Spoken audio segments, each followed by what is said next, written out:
आशीष को आज स्कूल से अपना टेस्ट पेपर मिला।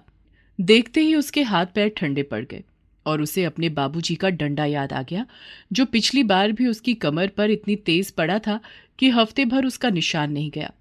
क्या हुआ आशीष? तेरा तो रंग बिल्कुल सफेद पड़ गया। समझ नहीं आता, पूरा पेपर भर देता हूँ फिर भी ये मास्टर जी मुझे नंबर क्यों नहीं देते? अरे पेपर भरने से क्या होता है? तेरे सवाल के जवाब भी तो सही होने चाहिए। हाँ हाँ, तू तो बोलेगा ही, तेरे नंबर सबसे अच्छे जो आते हैं। मुझे इस बात का बिल्कुल भी दुख नहीं है कि मेरे नंबर कम आए हैं। बस मुझे तो डर लग रहा है कि आज बाबूजी का डंडा कहाँ पड़ेगा। फिर दोनों दोस्त हंसने लगते हैं। रास्ते भर आशीष यही सोचते आता है कि आज क्या कहूंगा बाबूजी से। उनको तो पता है कि आज मेरे नंबर मिलेंगे। रास्ते में पड़ने वाले एक पेड़ के नीचे वो बैठ जाता है। जब वो छोटा था तब से जब भी कोई गलती करता या कोई अच्छी खबर होती, वो भागकर उस पेड़ के पास आ जाता था। आज भी वो पेड़ के नीचे बैठ जाता है और अब तुम ही बताओ, हर आदमी एक जैसा तो नहीं हो सकता ना। बाबूजी रहे होंगे अपने समय में बहुत अच्छे विद्यार्थी, पर मैं क्या करूं? मेरे तो सर से ऊपर जाती है ना पढ़ाई। अब तुम ही इस पेपर को संभाल कर रखो। आशीष वही पेड़ की जड़ के पास एक छोटा सा गड्ढा बनाता है और उसमें वो पेपर दबा देता है और पेड़ के तने पर हाथ फेरते हुए घर आने पर क्या हुआ? पूरा बस्ता तूने खाली कर दिया? तुझे अभी तक अपना पेपर नहीं मिला? देख तो रहा हूं, एक एक पन्ना खोलकर देख लिया, पर इसमें पेपर नहीं है। लगता है शायद किसी ने निकाल लिया। ओहो, आप भी ना बच्चे के स्कूल से आते ही पीछे पड़ गए। अरे पेपर ही तो है, मिल जाएगा। ये लाड़ प्यार तेरा इसको एक दिन बिगाड़ कर ही छोड़ेगा। अरे पढ़ेगा लिखेगा नहीं तो क्या करेगा? फिर किसी के यहाँ पर नौकरी चाकरी करता फिरेगा। जब देखो टोकते रहते हो, किसी की चाकरी करेगा। अरे देख लेना, एक दिन मेरा बेटा बहुत अमीर आदमी बनेगा। माँ के ऐसा बोलते ही आशीष के चेहरे पर मुस्कुराहट आ जाती है। फिर वो सारी कॉपी किताब समेटकर अपने कमरे में चला जाता है। धीरे धीरे समय बीतता है और आशीष बड़ा हो जाता है। पर आज भी जब भी उसके साथ कोई भी घटना घटती, वो सीधा उस पेड़ के पास जाता और उसे अपना दुख दर्द खुशियां सब बताता।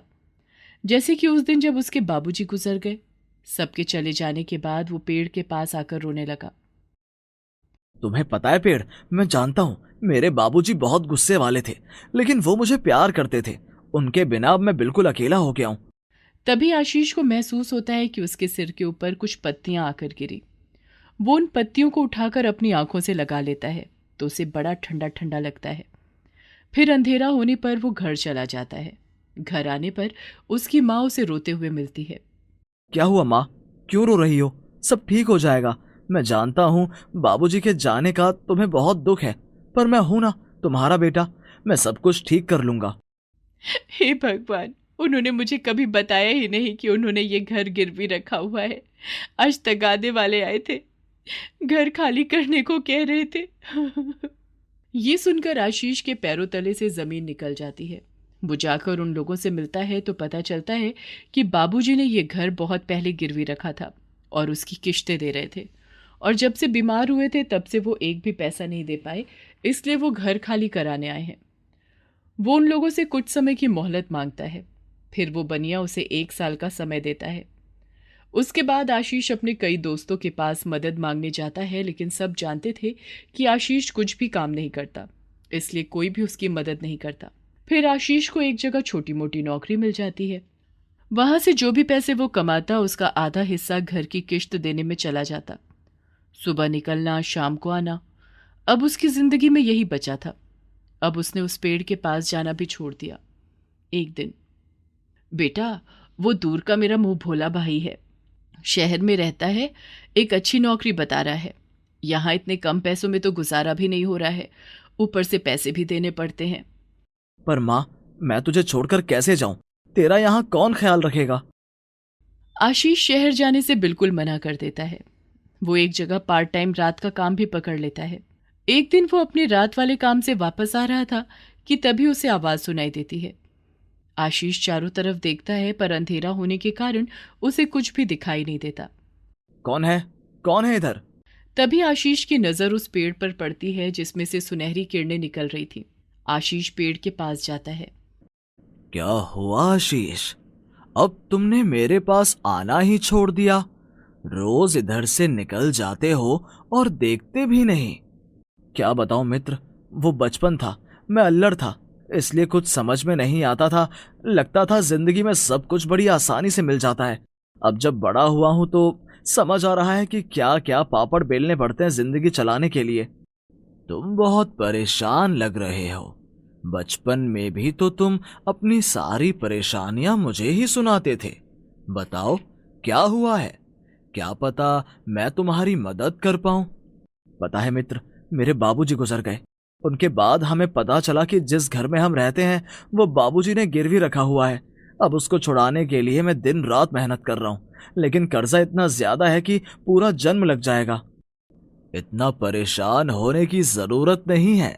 इस काम में मैं तुम्हारी मदद कर सकता हूं। अब मित्र होने के नाते इतना तो बनता भी है। अभी मेरे तने से एक दिव्य रोशनी निकलेगी, वहां से तुम हाथ डालकर एक थैली उठा लेना, शायद उससे तुम्हारी मदद हो पाए।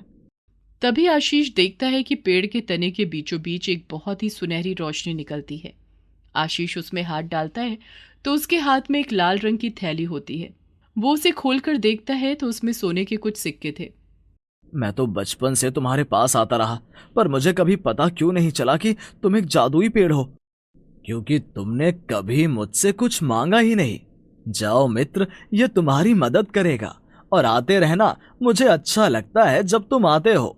और कभी भी कोई भी परेशानी हो तो मुझसे आकर कहना। आशीष पेड़ के तने से लिपट जाता है और रोने लगता है। फिर वो सोने के सिक्के लेकर घर जाता है। वो पूरे 10 सिक्के थे, जो कि वजन में भी काफी भारी थे। अगले दिन आशीष शहर जाकर उन सिक्कों के बदले पैसे लेकर आता है और अपने घर को छुड़वा लेता है। मैंने एक दिन तुम्हारे बाबूजी से मजाक में ही कहा था कि देख लेना, हमारा आशीष एक दिन अमीर आदमी बनेगा। और तुमने वो कर दिखाया। नहीं माँ, मैंने अभी कुछ भी करके नहीं दिखाया है। ये तो मेरे जादुई पेड़ की मेहरबानी है। अगले दिन आशीष उस जादुई पेड़ के पास जाता है। मित्र, तुम्हारा बहुत बहुत धन्यवाद। तुम्हारी सहायता से मैंने अपना घर छुड़वा लिया है और उनमें से कुछ पैसे भी मेरे पास बच गए हैं। पर मैं जानता हूं कि मैं सारी जिंदगी नौकरी करके अपने परिवार का भरण पोषण नहीं कर पाऊंगा, इसलिए मेरी थोड़ी और मदद करो ताकि मैं अपना काम शुरू कर लूं। ठीक है मित्र, तुम्हें जितना धन चाहिए तुम मुझसे ले सकते हो। फिर आशीष एक थैली और निकाल लेता है और उससे मिले पैसों से वो गांव में अपना व्यापार डाल लेता है। शाम के समय वो एक बारी अपने मित्र को धन्यवाद देने जरूर आता है। व्यापार चल निकलने पर उसका विवाह भी एक सुंदर कन्या से हो जाता है। अब आशीष के जीवन में सब कुछ संतुलित चल रहा था। तभी एक दिन उसे पता चलता है कि गांव में एक सड़क शहर से जुड़ने के लिए बनाई जा रही है, जिसके बीच में वो पेड़ आ रहा है। जैसे ही आशीष को ये बात पता चलती है, वो भागकर वहां जाता है। आप इस पेड़ को नहीं काट सकते। ये पेड़ यहाँ पर बहुत सालों से है और इस तरह हरे भरे और फलदार पेड़ को तुम लोग ऐसे कैसे काट सकते हो? सड़क इसके आसपास से भी बनाई जा सकती है। पेड़ तो काटना ही पड़ेगा क्योंकि ये सड़क के बीचों बीच आ रहा है। आसपास भी तो पेड़ हैं। इस एक पेड़ के कटने से कुछ नहीं होगा। ये पेड़ तो मैं नहीं कटने दूंगा। इसके लिए चाहे तुम मेरी जान ले लो। देखो, जो कोई भी तुम हो, तुम हमारे काम में अड़चन डाल रहे हो। जब यहाँ और लोगों को कोई दिक्कत नहीं है तो तुम्हें क्यों परेशानी हो रही है? क्योंकि ये मेरा पेड़ है, मुझे ये बहुत पसंद है, इसलिए तुम इसे नहीं काट सकते। इसके सिवा कोई और उपाय हो तो वो बताओ। एक काम हो सकता है, हम इस पेड़ को जड़ समेत निकाल कर कहीं और लगा सकते। तो ठीक है, आप इस पेड़ को निकाल कर मेरे घर के आंगन में लगा दीजिए, पर मैं इसे कटने नहीं दूंगा। सब लोगों के चले जाने के बाद आशीष पेड़ के गले लग जाता है। मित्र, आज तुमने मेरी रक्षा करके बता दिया कि तुम बहुत अच्छे इंसान हो और मुझे बड़ी खुशी होगी अगर मैं तुम्हारे पास ही रहूंगा।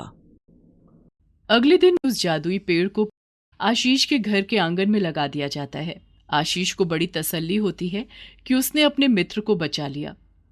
अब आशीष के घर पर आस पड़ोस के बच्चों की काफी भीड़ रहती, क्योंकि उस पेड़ पर आने वाले फल बच्चों को बहुत पसंद थे। वो पेड़ भी अपने आसपास इतनी रौनक देखकर बड़ा खुश होता है।